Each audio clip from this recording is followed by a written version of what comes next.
Hey everyone, and welcome to another wonderful episode of Paranormal Minds. I'm your host, Shannon Ray, and thank you for tuning in this week as we have very special guest, Ben Hansen. Before I bring Ben in, I do want to give you a little bit about him in case you've been locked in a hole for the past 2 years and don't know anything about him. Ben is most well known as a television host and lead investigator on Sci-Fi Channel's Fact or Fake Paranormal Files. In his free time, Ben lectures and appears at conferences across the country. This official information about Ben, he will be appearing and, he's kind of hit a button. We're getting there. Ben leads a team of 5 specialists who travel along the world looking for answers of these mysteries and fact or faked. Confronting the relationships of seeing and believing, the team has witnessed and documented dozens of unbelievable events. Many people recite the phrase, "I'll believe it when I see it," balancing an inanimate human longing for rational explanation with the acceptance of witnessing undeniable strange events. Ben is also the president and co-founder of Night Vision Ops, which he will be talking about with us this evening as well. So without further ado, I want to bring in Ben Hansen and tell him a lovely hello. Hi, Ben. How are you doing? Good. How are you? I'm hanging in, doing pretty good. Thanks for having me. Yeah, absolutely. Thank you so much for being on. If I can stop hitting crazy buttons on my keyboard, I'll be in great shape. All right, so very, very cool. So what made you become interested? I want to kind of start off with the paranormal field first, and then we'll kind of move into night vision ops. What kind of made you become interested in the paranormal field? Well, I guess when people say paranormal, it includes a lot of different phenomena. And some things interested me early on, and others I kind of took an interest to later. Like the ghost hunting stuff. When I was a kid, I was taught that the ghosts don't exist. I have always believed in life after death, but when you talk about ghosts, it was things like, cartoons like Casper, or, stuff where you hear stories and, high school, everyone wanted to go to the cemetery, and if you do this thing, a ghost will pop out, and so it was all this fun and games. And I honestly never thought that being an adult, I would believe in ghosts. I didn't as a kid. So my first interest in that was really kind of during college, when it was a time when the EVP stuff was still really not that well known, and they were playing some, recordings of things that people were saying they were getting, tape recorders, and playing them on the radio stations, and I thought, okay, well, let's go try this, and I didn't expect anything to happen, and went with some friends, and I actually caught some very clear voices that I couldn't explain. So that kind of started the interest in the ghost hunting, and then with the UFO stuff, I've always been interested in that since I can remember, 5 years old, and it started with collecting, different newspaper clippings and things, anything that he talked about UFOs, and I was just so fascinated with any movie or anything dealt with the subject, and so I read a lot of books that my other friends were not reading. Yeah. And it was, so when I was coming up too, it was a really big taboo subject. You didn't look in, now it's okay to be doing that, but I started this when I was 16 in this field, and it was really a taboo topic. You didn't go and tell your friends, hey, I go and, hunt ghosts or look in the sky for UFOs. That's just not something that you went and talked about. No, you're right. It felt like, maybe not necessarily that I was doing anything wrong, but it was nerdy, it was geeky, and it's really kind of funny because, it seemed like in the past probably 20, 25 years, you started to see this kind of whole attitude change towards it. And if you, look at the surveys, most people do believe in this phenomena. It's just that the, academics, by and large, academic community hasn't accepted it as a, something worthwhile to study. So it's changing, but it is kind of interesting because we're talking about things and we're investigating things that we did as children. Yeah. Yeah, absolutely. Now, my next question for you, and for any of you that want to know more about night vision ops or about Ben in general, his website is directly above my head, www.benhanson.com. And if you have any questions, you're more than welcome to shoot them in the chat box, and I'll ask Ben. But if not, I'll keep with my questions. So the concept for Fact or Fake, Ben, where did that come from? Because it's a great concept for a show. How did that kind of fall into your lap? Well, it kind of did fall into my lap. I mean, I'd heard that a production company was looking to do a paranormal show. I really had no experience in TV. I mean, I think I took a TV and film class once in college, and I was looking at some other options at the time, but I had a team that was sort of an informal. It's not like we had a website or anything like that, but, you know, it was kind of one of those things where, hey, we heard that you guys are into this. Would you come to our house with your equipment? You know, type of a thing. And my team that I presented to the production company, they loved us. They said, yeah, you guys are it. So come in, and I remember we went to Paramount Studios, was where their office is located. We're on the studio lot, thinking, wow, this is really happening. It's crazy. Sat down the first meeting, and producer says, okay, well, what do you guys think the show should be about? I don't know much about TV, but typically I thought they had ideas that, you know, were sold or something, and then they start casting for them. So yeah. It was kind of, you know, a little bit of a letdown, because like, oh, well, I guess we're a long ways from having a TV show, but it was cool at the same time because we were able to start from the ground level and really had some input. So we put together probably anywhere between 60 to 80% of our original idea was what the show is now. We didn't have so much of an emphasis on, you know, a rigid, hey, we've got to do 2 or 3 experiments, but it was all about testing video. It was all about capturing, you know, what people put on YouTube and looking into these things to start investigations. The main thing what I told them was, look, we're seeing a lot of shows, and you know, they'd never done a paranormal show. They did great TV, but they never really did they had one other show that was on the subject. And I said most of them are going out and they're waiting for things to happen. You know, go to a haunted house, see if it's haunted. And there's nothing wrong with that. But it's observation-based.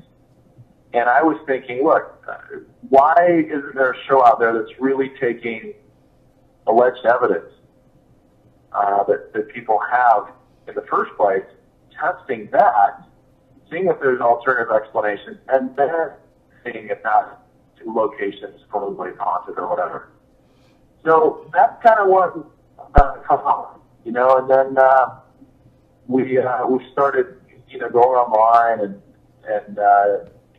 spent just hours and hours, you know, looking at probably every ghost video on YouTube and yeah. everything else, and the show kind of came together like that. Well, that's really cool. So, Fact and Fake covers a variety of unexplainable paranormal topics. Within those topics, would you be able to pick out one that you prefer over the other? Yeah, for sure. I think it's probably no secret to people who know me that I would say I know far more about the UFO subject than I do ghost hunting and things. And probably because, I mean, ghost hunting does have a history, definitely. There are people who are inventors, even back to, you know, Edison and, you know, his ideas of capturing voices and things. And, there are inventors, there are trailblazers in the study, but ufology is more, they're dates and they're facts. And there's kind of a narrative of, you know, you talk about Roswell, you talk about all of these other, you know, significant cases that, you know, maybe the government was involved with this or that. And so those are the types of things I was reading and just absorbing like a sponge. And I know far more about that than I do the other phenomena. And I lecture on it as well. Yeah, that's really cool. Now, we do have a question from our chat room. Have you ever said that something was fake or that you later found out it actually was fact? Well, I don't know that I would even go as far to kind of, I guess, being like a politician. I don't know that I would ever come out and say something was fact either. I mean, by saying fact, am I saying that I have definitive proof, that we have alien visitations here on Earth? No, I don't. But maybe something that I thought was faked or explained, and then it was still unexplained, and maybe further supported the other hypothesis. Yeah, had a number of those cases. Yeah. There were trying to think of one in particular. Was the house in Florida that David Eckhart and his family, and had this alien creature that was kind of, he and his wife were experiencing some very strange things waking up in the middle of the night, and they would see glowing light in their room, and it was like 3 a.m., so several hours before dawn, and having nightmares that coincided with each other.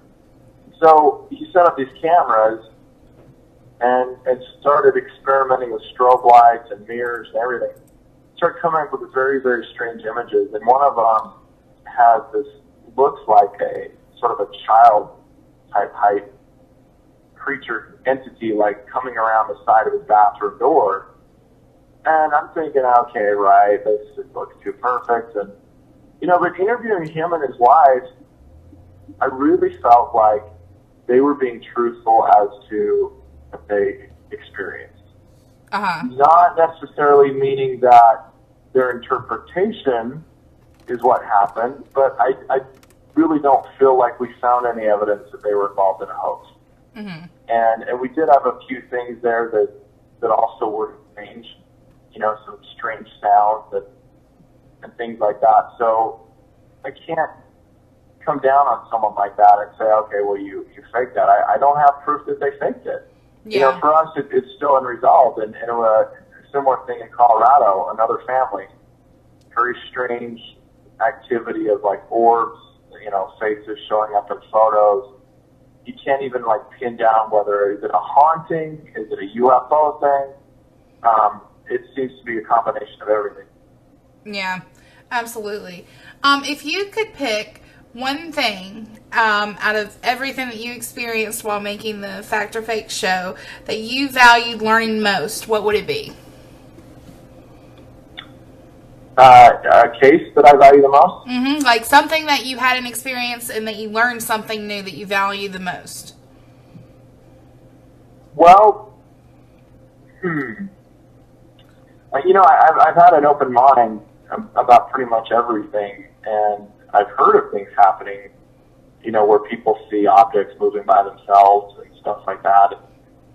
And so I didn't think that wasn't possible, but to see that for the first time was kind of cool. I mean, I was in Indiana in a cemetery and watched leaves as they were moving on their own.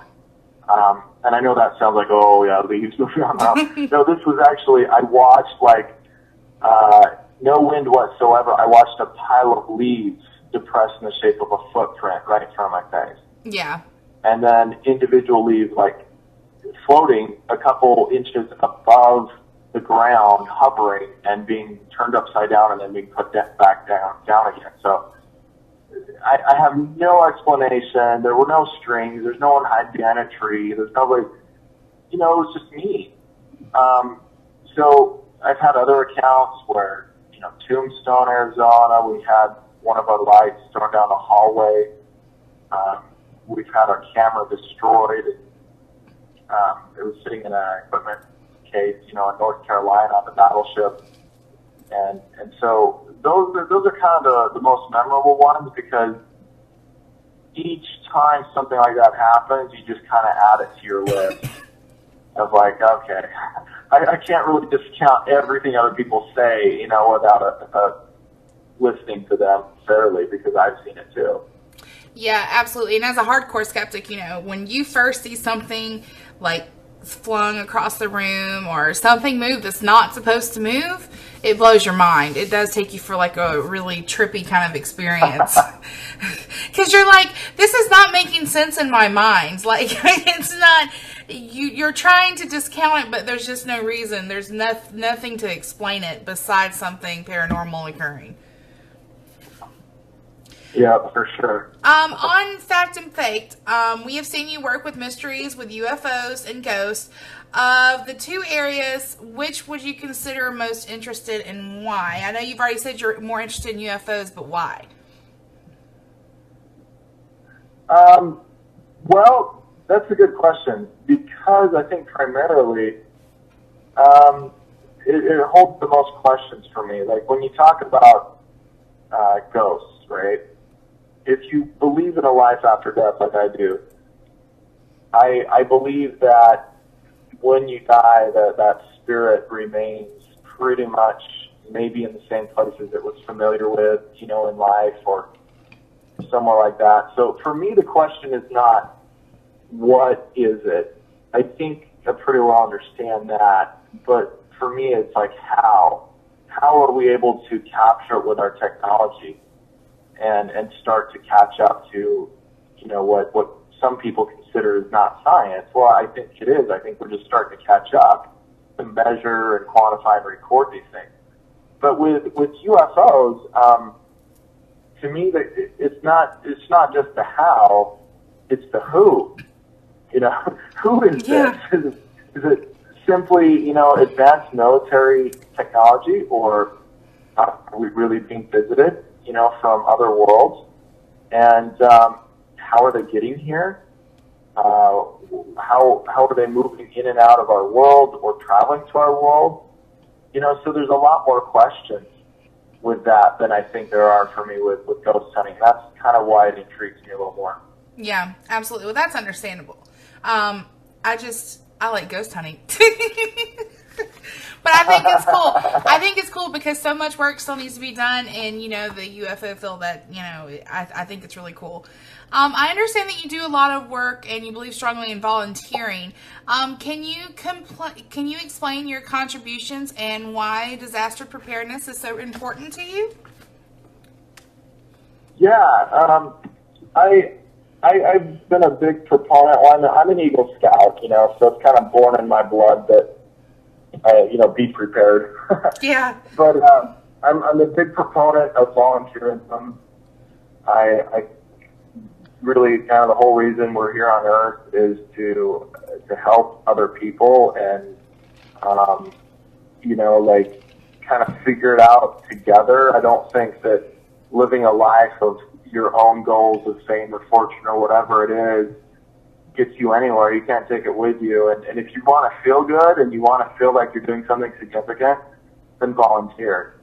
And with the disaster stuff, I work on, I volunteer for Huntington Beach, CERT, which is a federal program, disaster response team, and Red Cross and some others that I work with. But I also believe that being prepared is a individual responsibility, and personal accountability, I think, is something that we've taught. Whether it's getting in debt and expecting someone else to bail you out of it, yeah. or having a big major earthquake or hurricane or something like you guys, you have major storms that hit you every so often down there. And we know what's going to happen. We were told, look, there's not many places in the country you can go anywhere without some major disaster that's eventually going to hit. So are you going to sit there and wait for the government to come save you or something like that? And I think it's ridiculous because we've seen time and time again how not only does that not work, but I don't think it's their responsibility. Yeah. So I try to remind people of that. Yeah, absolutely. And that's a, excuse me, that's a really good concept to drive home, Next, I want to kind of swap gears to night vision ops because it's your newest kind of project, I think. How did the idea of night vision ops come about? Did that one just fall into your lap too? Yeah, well, we have been doing some, I've always been doing the ghost hunting events. People, hire me to come out. We'll give lectures, and we do investigations to the public. And we just started doing some events dealing with UFOs. And there was a guy that was kind of local that worked for Bushnell, and I heard that he liked to go out to these things, and he brought some equipment. So we were out there, sky watching. I was like, you know what? We use these same scopes on our show, but I didn't have my own, and I was really looking to buy one because I've seen things in the sky, and there's nothing like. Even I had a sighting Friday that I put up on my website and everything, and one of the first questions people ask is, "Well, did you record it?" I'm like, "No." In the first place, it lasted 5 seconds. There was no way I could reach over to grab my phone and hit record. Yeah. But in the second place, even if you have something like that and you just got your cell phone, low light is not the capability of smartphones is so poor. Even though they're such great technology, you can't film in your complete darkness something in the sky. So I was like, I need this. Yeah. That's one of those things I need for me to have, near me, in case I want to film something. So anyways, I bought one of their scopes, and then they called me one day and told me to come over to their office. And they're like, look, your show, the people that you go to, the conferences, and the fact that I also am a firearms instructor, and they have a lot of, gun weapon sites and things. And they said, you cover a lot of the same audience that we were trying to market to. Would you want to be our spokesperson? So I said, sure. And they set me up. So Night Vision Ops, we sell the equipment that Bushnell's night vision line makes. Mm-hmm. And thermals, night vision. The other thing I think is really cool is that, every paranormal team that I've talked to, kind of the holy grail of equipment is a thermal. Mm-hmm. And, they can be useful in many situations, but they're so expensive. They've been like $5,000 to $7,000 for a long time. Yeah, like the really good ones are like $12,000. Oh, yeah. Yeah, for sure. And, if you're an individual or a group, that might be something you're looking at buying. And now we've got them for about $2,700, and I can even probably get a little bit more discount off of that. This packed with features. Like, there's nothing wrong with FLIR. FLIR's been awesome with us and our show, but for overall best value of the most features, I think that paranormal groups are looking for. I really recommend.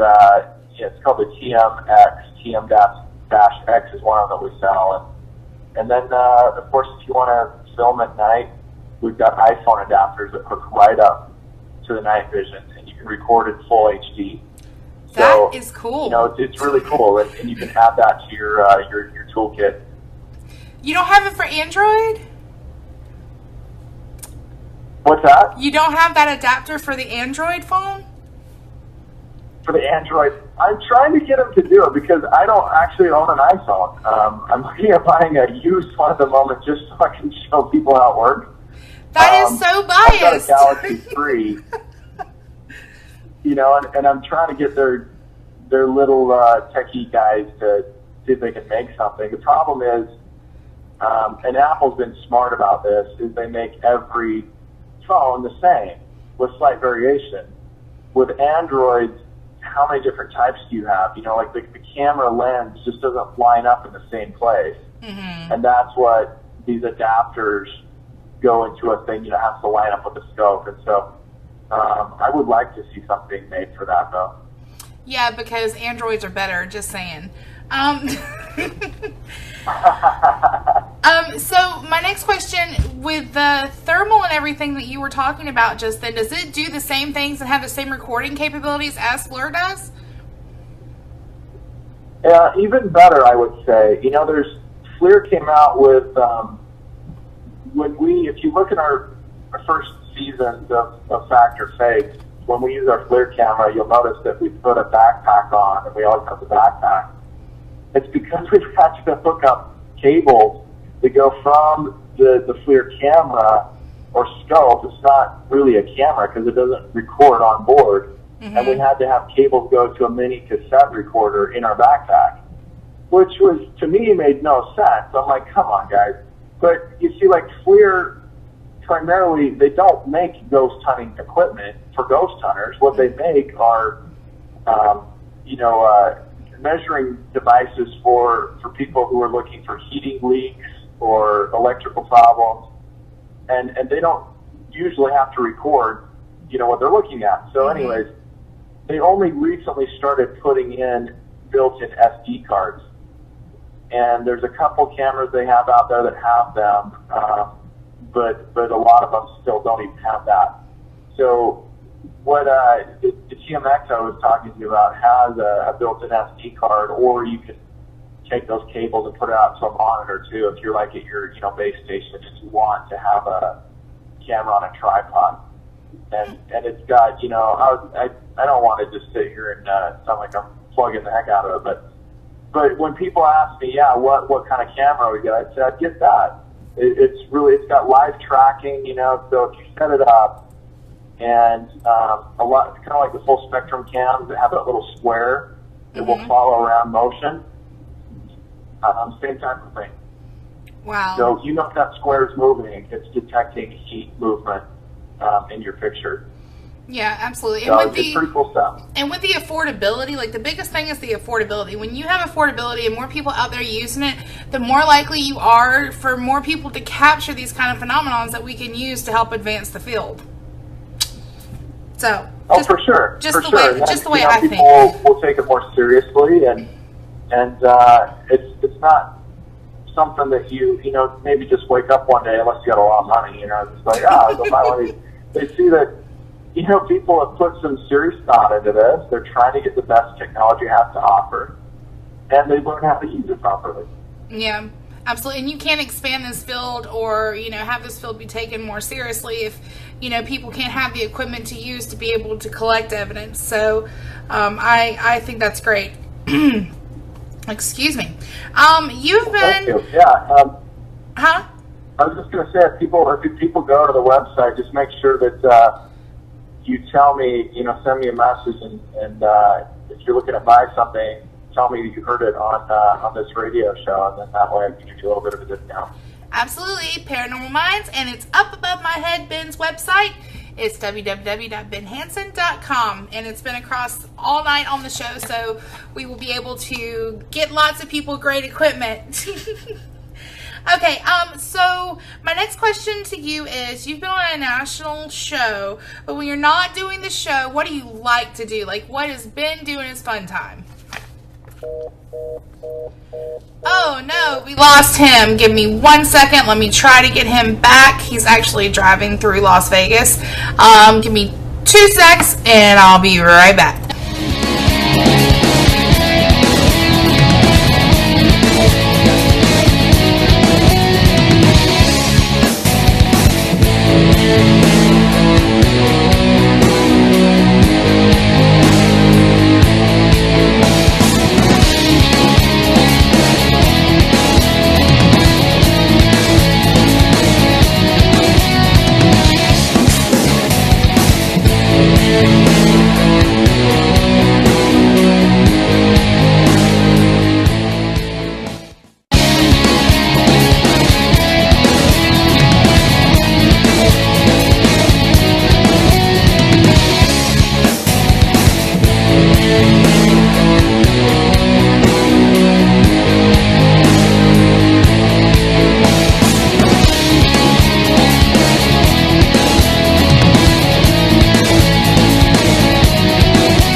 Alright, while I'm working on getting Ben back on the line, we'll go ahead and do a little bit of news. Paranormal news. I was going to do this at the end, but I'll go ahead and do it now. Kind of fitting in with what Ben was talking about with UFOs and things of that nature. This topic and this title of this article comes from the English SamMayLive.com in the technology section. It says, world's largest radio telescope may confirm alien life by 2024. Humans could make contact with alien life within 12 years with the aid of the world's largest radio telescope, a leading UFO expert has claimed. One of the key questions, whether extraterrestrial life exists, could be answered by 2024 with the development of a supersized 1.3 billion pounds radio telescope, the online media reported. The development of the Square Kilometre Array, or the SKA telescope, will unleash new and exciting possibilities, according to the former UK Military of Defence UO project leader Nick Pope. Nick Pope says, I will be controversial and give you the exact year of when I believe first confirmation of contact will be made, and that is 2024. The year in which, if everything goes according to plan, the Square Kilometre Array, or the SKA, will be fully operational. Pope, who studied UFO sightings at the MOD for 21 years, said the SKA should be started and operational in 2016. It is said to be the world's largest radio telescope and will answer some of the fundamental unanswered questions of our universe. Made up of thousands of radio wave receptors covering 4921 square kilometers of the Earth's surface in the Australian outback, scientists have claimed it will provide alternate views of the universe than those seen with the optical telescope. Scientists leading its development have suggested the SKA will be 50 times more sensitive and will survey the sky 10,000 times faster than any other telescope. It will give astronomers insight into the formation of evolution of the first stars and galaxies after the Big Bang, if that's what you believe. The role of cosmic magnetisms, the nature of gravity, and the possibility of even life beyond, a spokesman for the SKA said, which is, like I mentioned, the nickname for the telescope. If there is a civilization within 100 light years, this telescope could find it.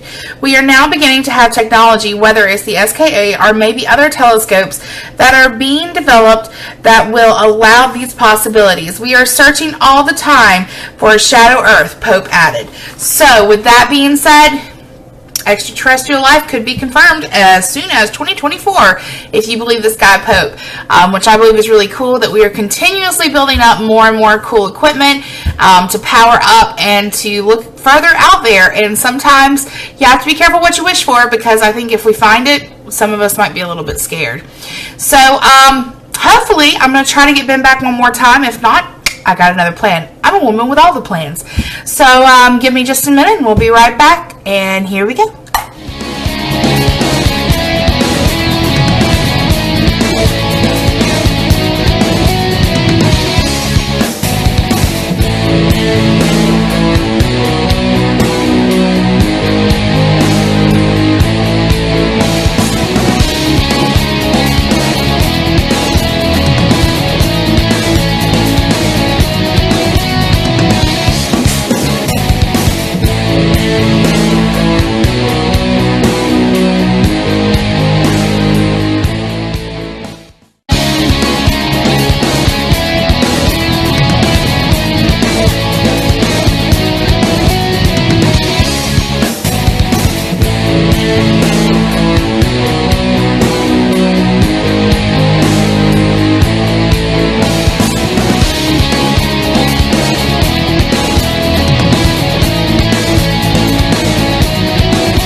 guys, and we're back. So I guess Ben's just lost service. He's driving around the Las Vegas area.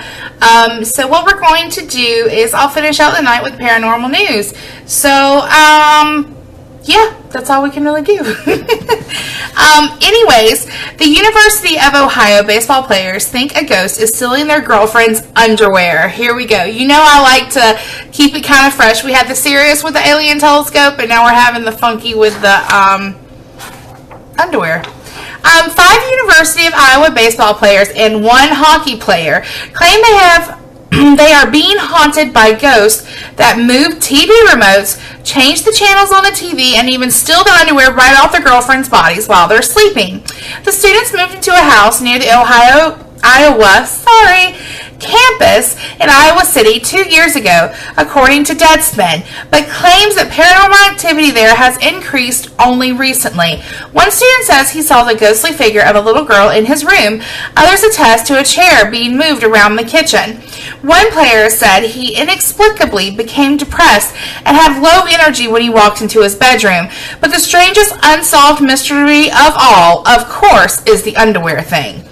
The Daily Ohioan has more. On 2 separate occasions, girlfriends of players have had underwear removed from them while sleeping, even though they were wearing pants. Each time the undergarments were discovered in another place. Weird, right? If it's true. Even the experts agree this isn't merely paranoia. After learning the house was previously a funeral home in the 1920s, the players eventually called the Iowa Paranormal Activity Support Team, which identified 2 ghosts that lived in the house. One named Tim, described as an older, grandfatherly type, and another smaller girl. The students do not plan to renew their lease next year. Alright, let me explain what my problem is with this article. Number 1, I really don't understand how women's underwear can get pulled off while they're sleeping and they have their pants on.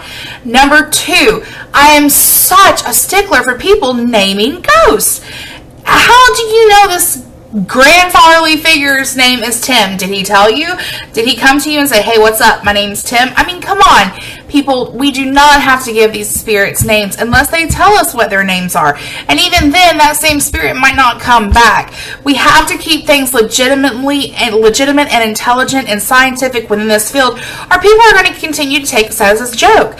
When I go in to a location, the first thing I do, they'll say, oh, I think this, or I think this. And I'm like, wait. I don't want to know what you think the names are. I want to know your experiences. I want to know a little bit of the history. But I want to make my own opinions, unbiased altogether, and be able to say, hey, this is what this is, or this is not what it is, and have the scientific facts to prove it. History and research and all that good stuff can come later to start fitting pieces together.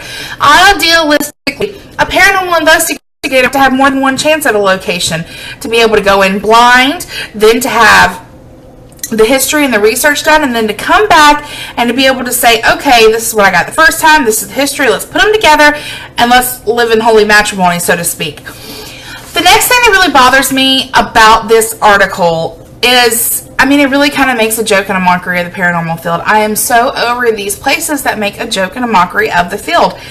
I have never, in my 10 years of being in this field, heard of a woman getting her panties removed in the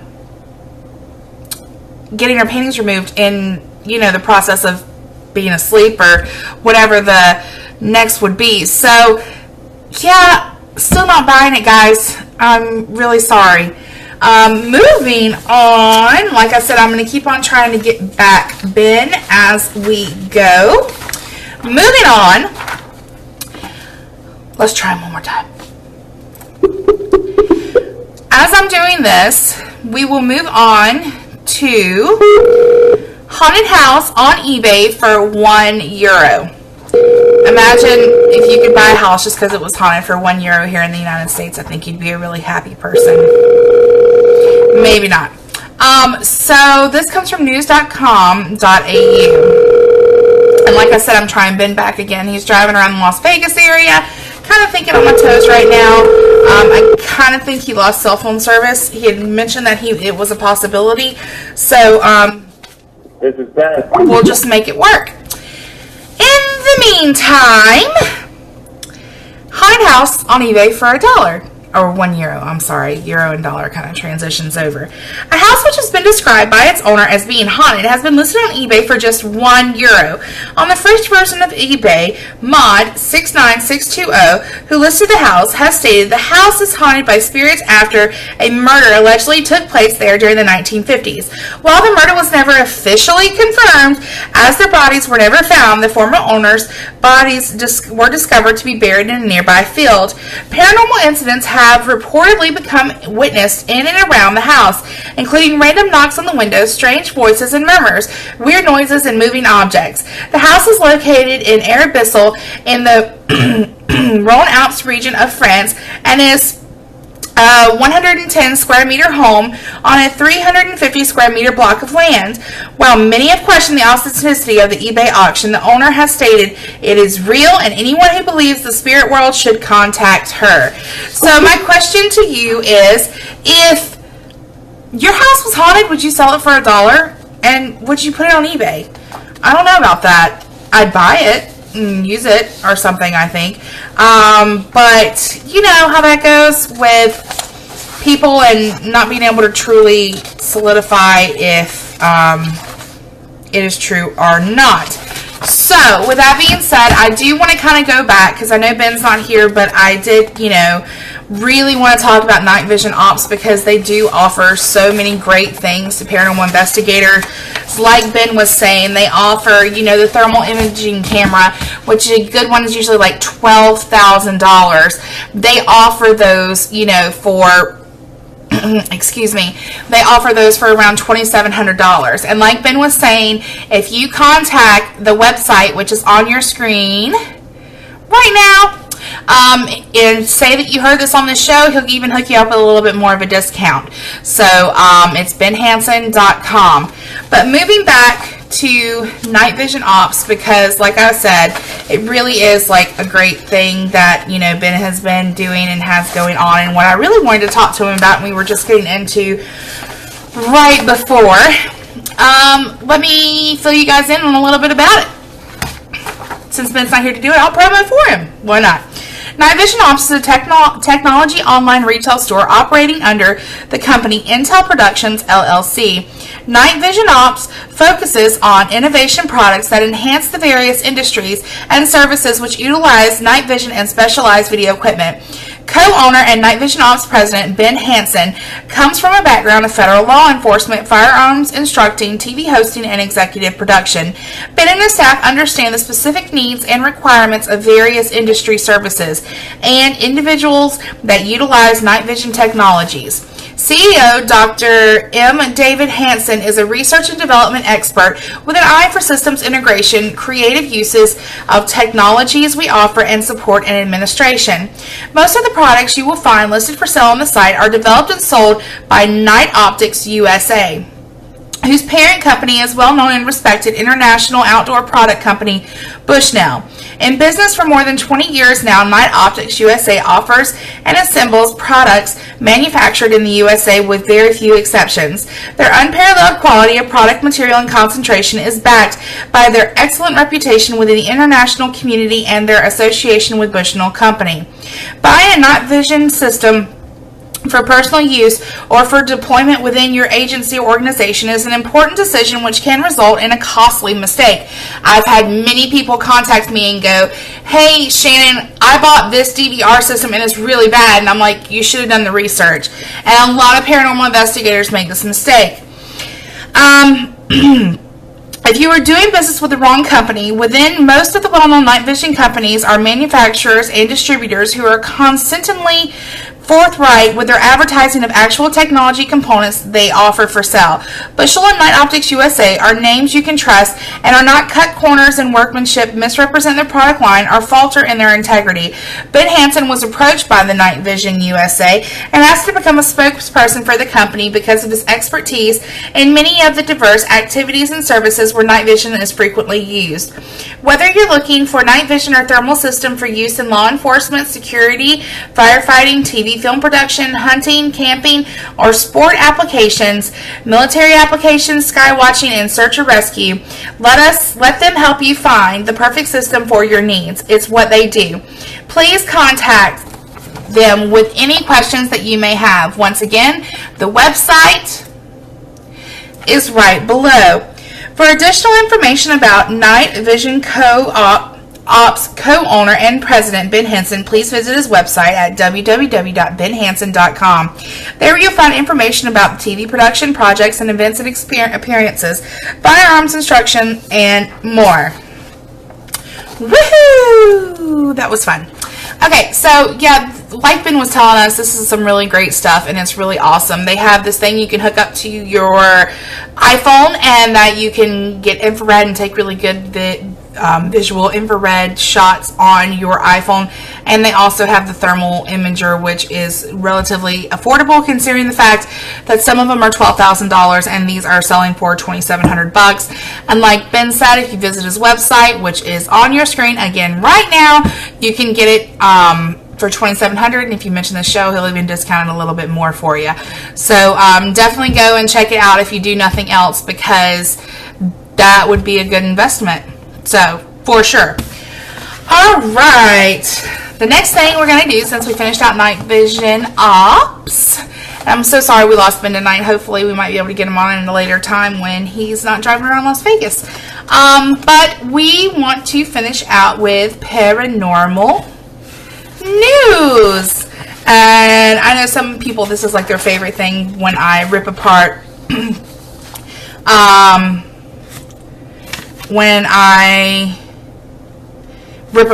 some of these stories that are ridiculous. I still can't believe like people really publish these stories. I mean, they're seriously, look at this. They're published on the web, and that's scary. But we make it work around these parts. So here I go. I'm about to have fun with another one. Haunted house discounts in Hong Kong scared off by housing boom. Yeah. Okay. This is at realestate.aol.com, and this is at the blog. The only thing more terrifying than a haunted house, a housing boom. So says one Hong Kong man who told the Wall Street Journal that since real estate prices have spiked, buying an old-fashioned horror house sure isn't what it used to be. You see, stigmatized properties such as where the previous tenant and owner died of unnatural causes tend to sell at discounts, because if you're going to buy a haunted house, it's better to be at 50% off, and that is great for a real estate investor who buys stigmatized properties for a song, flip them for a profit. But Hong Kong's recent housing boom has driven prices up so far that now the average haunted house discount is only 5% below market value, the journal noted. Okay, so basically we're saying that haunted houses in Hong Kong had a discount of about 50%, so to give and take. Now because of the housing boom, they're only about 5%. Yeah, would you live in a haunted house? Just asking.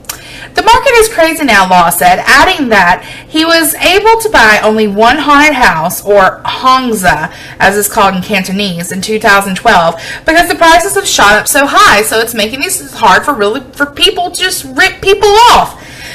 But there may be a little consolation. He's able to rent a few of his properties at market rate. All my tenants are very happy, Lou said.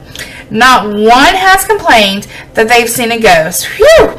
Well, then feel free to troll some haunted house listings in Hong Kong. If you're like lawyer Aaron Belslide, living in ghosts should be a piece of cake. Belslide told the Journal about his experience renting for $1,700 a month a two-level penthouse in Hong Kong. That's 40% below market price in the area. He put it simple. It is a great location with a rooftop garden. I'd live with a ghost for that price. So good news, Mr. Liu. You can really sell them or rent anything. Now, how about you head out our way and try your luck with Jeffrey Dahmer's childhood home, still on the market for $329,000. We hear it's lovely. So, with that being said, would you rent a haunted house or buy a haunted house? I think in certain parts of this country, you even have to disclose that it's haunted. So, you know, I don't know. It'd be fun, right? With that being said, I do want to talk about what is coming up next week on Paranormal Minds. Next week, we're going to have Paranormal Team Showcase with Family Paranormal. Previously, Pearson ran Paranormal Investigations. They have a show here on Penn, and I'm going to showcase them and pick their brains and figure out why they changed the name of their group. Because why not? I'm sure there's something interesting behind all of that. With that being said, I am so sorry that I could not get Ben Hansen back tonight. I'm sure he's such a super nice guy. I'm sure he's not happy about it at all. But hopefully we'll have him back on a later date. At least we had him for about 30 minutes when we did have him. I want to thank everyone for tuning in tonight to Paranormal Minds and our technical experiences. Technical difficulties experiences, because that seems like all I have around this place. But thank you for tuning in tonight, and I hope you did enjoy having Ben Hansen on for about 30 minutes, and hopefully I'll be able to get him back sometime soon, so that way I can finish questioning him about night vision ops, which, like I said, has some cool technology. Check it out for sure. The website is up on your screen right now, www.benhansen.com. Be sure to join us next week as we interview and team showcase Phantom Elite Paranormal for the Paranormal Team Showcase. Like I said, be sure to tune in right here next week, same time, same place, no technical difficulties. Crossing our fingers, and I will see you next week. Everyone have a wonderful week. Thanks for tuning in. Well, I guess when people say paranormal, it includes a lot of different phenomena. And some things interested me early on, and others I kind of took an interest to later. Like the ghost hunting stuff. When I was a kid, I was taught that the ghosts don't exist. I've always believed in life after death, but when you talk about ghosts, it was things like cartoons like Casper, or stuff where you hear stories, and high school, everyone wanted to go to the cemetery, and you do this thing, a ghost will pop out, and so it was all just fun and games. And I honestly never thought that being an adult, I would believe in ghosts. I didn't as a kid. So my first interest in that was really kind of during college, when it was a time when the EVP stuff was still really not that well known, and they were playing some, recordings of things that people were saying they were getting, tape recorders, and playing them on the radio stations. And I thought, okay, well, let's go try this. And I didn't expect anything to happen, and went with some friends, and actually caught some very clear voices that I couldn't explain. So that kind of started the interest in the ghost hunting. And then with the UFO stuff, I've always been interested in that since I can remember, like 5 years. Hi everyone, and welcome to another wonderful episode of Paranormal Minds. I'm your host, Shannon Ray, and thank you for tuning in this week as we have very special guest, Ben Hansen. Before I bring Ben in, I do want to give you a little bit about him in case you've been locked in a hole for the past 2 years and don't know anything about him. Ben is most well known as a television host and lead investigator on Sci-Fi Channel's Fact or Fake Paranormal Files. In his free time, Ben lectures and appears at conferences across the country.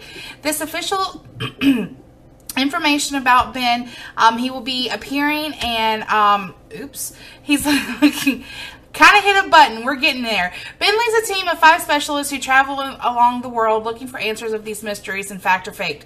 Confronting the relationships of seeing and believing, the team has witnessed and documented dozens of unbelievable events. Many people recite the phrase, "I'll believe it when I see it," balancing an inanimate human longing for rational explanation with the acceptance of witnessing undeniable strange events.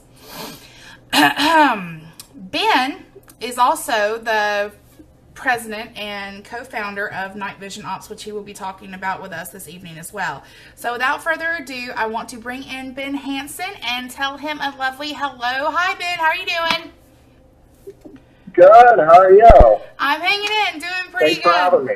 Yeah, absolutely. Thank you so much for being on. If I can stop hitting crazy buttons on my keyboard, I'll be in great shape. All right, so very, very cool. So what made you become interested? I want to kind of start off with the paranormal field first, and then we'll kind of move into night vision ops.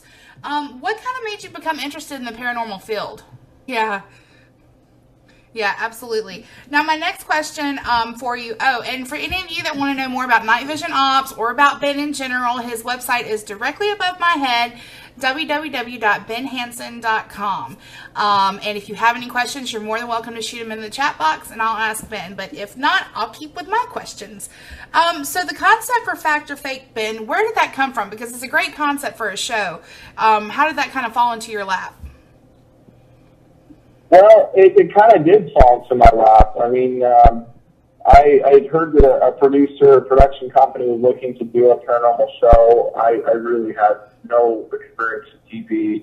I mean, I think I took a TV and film class once in college, and I was looking at some other options at the time, but I had a team that was sort of an informal. It's not like we had a website or anything like that, but, you know, it was kind of one of those things where, hey, we heard that you guys are into this.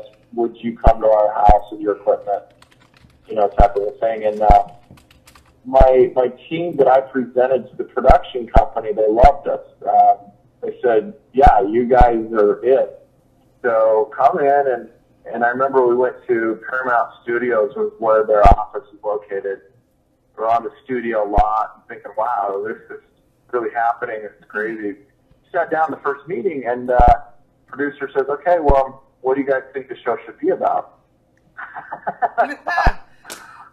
I don't know much about TV, but typically I thought they had old, and it started with collecting, you know, different newspaper clippings and things, anything that he talked about UFOs, and I was just so fascinated with any movie or anything that dealt with the subject, and so I read a lot of books that my other friends were not reading. Yeah. And it was, so when I was coming up too, it was a really big taboo subject. You know, you didn't look in, like, now it's okay to be doing that, but I started this when I was 16 in this field, and it was really a taboo topic. You didn't go and tell your friends, hey, you know, I go and, you know, hunt ghosts or look in the sky for UFOs. That's just not something that you went and talked about. No, you're right. It felt like, maybe not necessarily that I was doing anything wrong, but it was nerdy, it was geeky, you know, and it's really kind of funny because, I mean, it seemed like in the past probably 20, 25 years, you know, you started to see this kind of whole attitude change towards it. And if you look at the surveys, most people do believe in this phenomena. It's just that the academics, by and large, academic community hasn't accepted it as a something worthwhile to study yet. So it's changing, but it is kind of interesting because we're talking about things and we're investigating things that we did as children. Ideas that were sold or something, and then they start casting for them. So. Yeah. It was kind of, a little bit of a letdown because, like, oh, well, I guess we're a long ways from having a TV show. But it was cool at the same time because we were able to start from the ground level and really had some input. So we put together probably anywhere between 60 to 80% of our original idea was what the show is now. We didn't have so much of an emphasis on, a rigid, hey, we've got to do 2 or 3 experiments, but it was all about testing video. It was all about capturing, what people put on YouTube and looking into these things to start investigations. The main thing what I told them was, look, we're seeing a lot of shows, and they'd never done a paranormal show. They did great TV, but they never really they had one other show that was on the subject. And I said, most of them are going out and they're waiting for things to happen. Go to a haunted house, see if it's haunted. And there's nothing wrong with that. But it's observation-based. And I was thinking, look, why isn't there a show out there that's really taking alleged evidence that people have in the first place, testing that, seeing if there's alternative explanations, and then seeing if that location is totally haunted or whatever.